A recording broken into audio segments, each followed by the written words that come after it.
Hello again, welcome back. It sounds too good to be true, but nevertheless it is. This pink powder that you can see over there on the table is freeze-dried extract of what is known as the miracle berry.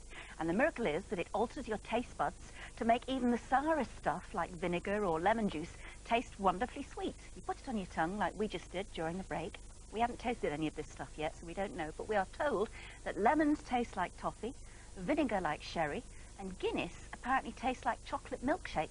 There's a huge internet rush on this stuff now, largely due to journalist and writer Tom Mangold, who recently made a documentary all about it, and he's here now with wine expert Ollie Smith, who can explain what the berry does to our taste buds. Apparently it destroys the taste of wine, which is one of the reasons why you're not having any tonight, because you're getting absolutely true. I'm hoping to have a glass of wine afterwards, and I have had it. I hadn't had the freeze-dried stuff. I had the real berry. Right. Okay. Can you tell us about it? What is it? It's just a little berry growing somewhere in Africa? It's a very small berry. It's about the size of an olive. It grows on the west coast of Africa. It was discovered in 1725. The locals ate it because their food wasn't very nice, and it helped lift the food. And it was finally taken up in 1974 by a couple of American entrepreneurs who realized its huge, and I mean huge, potential. For what? For entertainment? Well, because you can have, no, you can have junk food without the junk. This stuff is better than sugar. They ran a double-blind test on school children in Boston using ice lollies.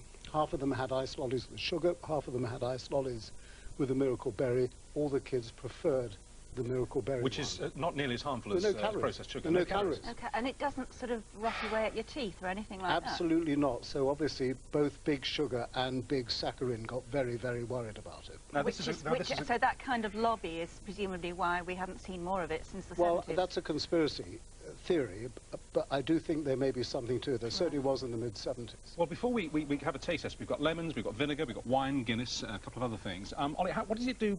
Unlike spices or sugar, you don't mix it with food. You put it, well, you can do, but for the purposes of this, you can just put it straight on your tongue about 2 or 3 minutes before you start to imbibe or eat.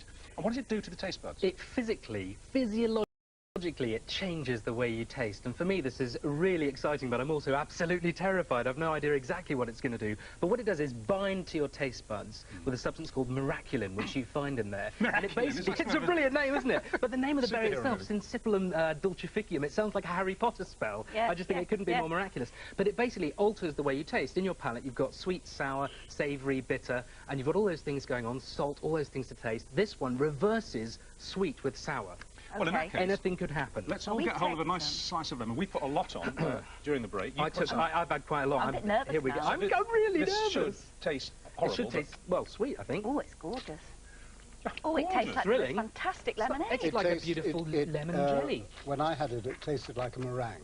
Yeah. Gorgeous, isn't it? Just like a meringue. Not too and lemons are really good for you.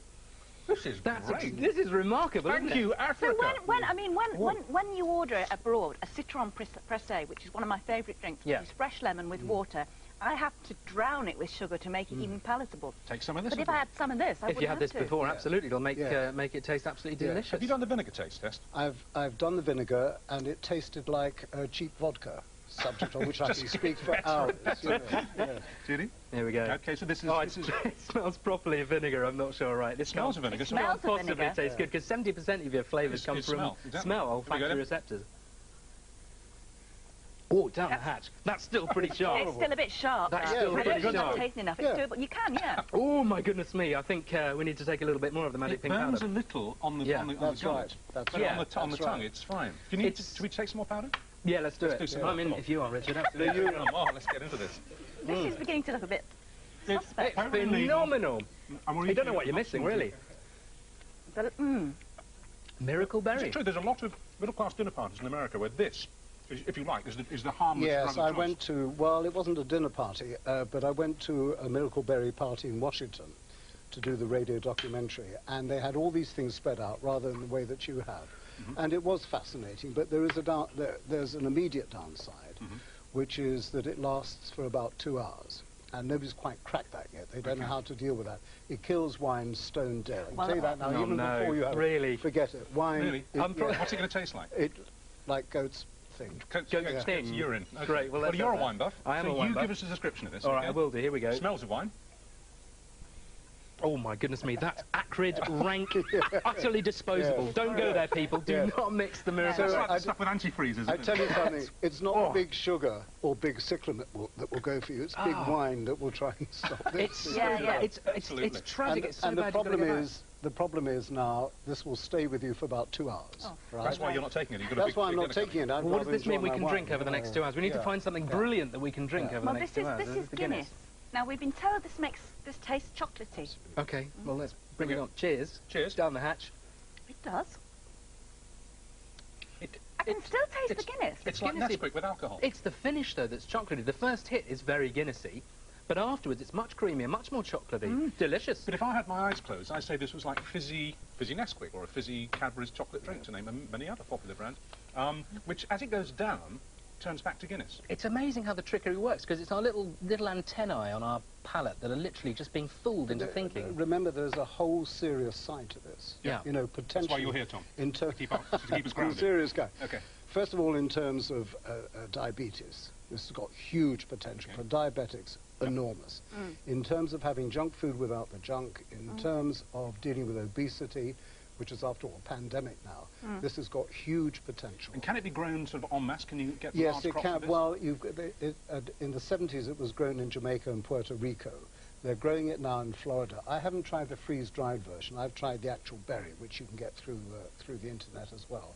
But the potential is enormous. Can you order the seedlings? Can you grow it in your greenhouse? No. No, it has to. No, it's a fussy plant, and the berry doesn't survive very long. So some people have even said that it might help chemotherapy patients who get a nasty taste in the their metallic mouth. taste goes away, exactly. Yes. So it does have the Brussels uses, right? Brussels sprout. I'm actually, but this is my third. I'm enjoying this enormously. It sort of goes quite fresh and lettucey. You know what it tastes a bit like? I think it tastes like chestnuts.